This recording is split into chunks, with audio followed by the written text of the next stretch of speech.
Okay, let's try to sort all this out. Metal Gear, would you mind helping out? Not at all. Now projecting recorded video images. Gibson calls in and you two immediately head for the abandoned factory in the M District. But when you arrived, Gibson had already been killed by someone or something at the factory. From hair and skin samples recovered from his body, you determined that the perpetrators were two snatchers, one male and one female. In addition, from a floppy disk containing notes from Gibson's investigation, you discovered that snatchers have a crucial defect. Gibson was apparently killed because he had learned about this weak point.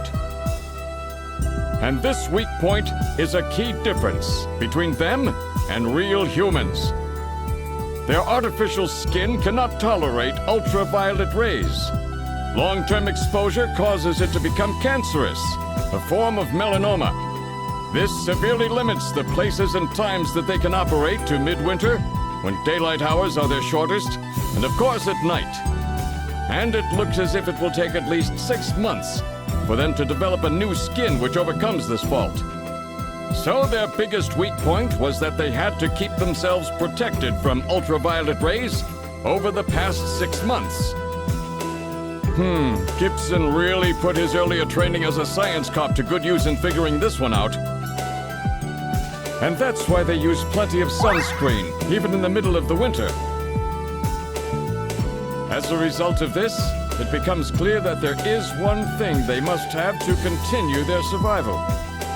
And that is medical facilities, where they can treat artificial skin which has become cancerous.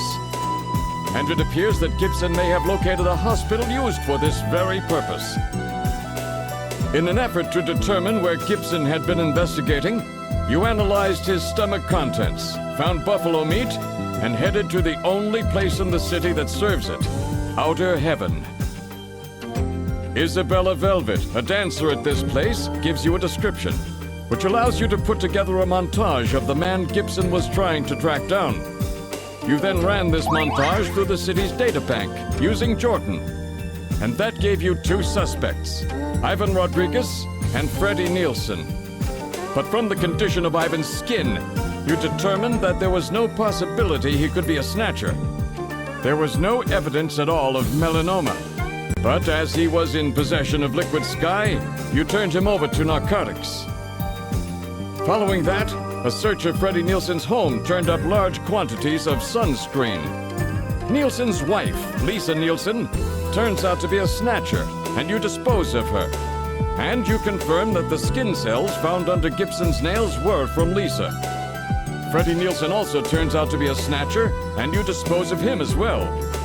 The hair sample that was found in Gibson's hand is confirmed as being from Freddie. So you are able to determine that these two snatchers, Freddie and Lisa, were the ones who killed Gibson.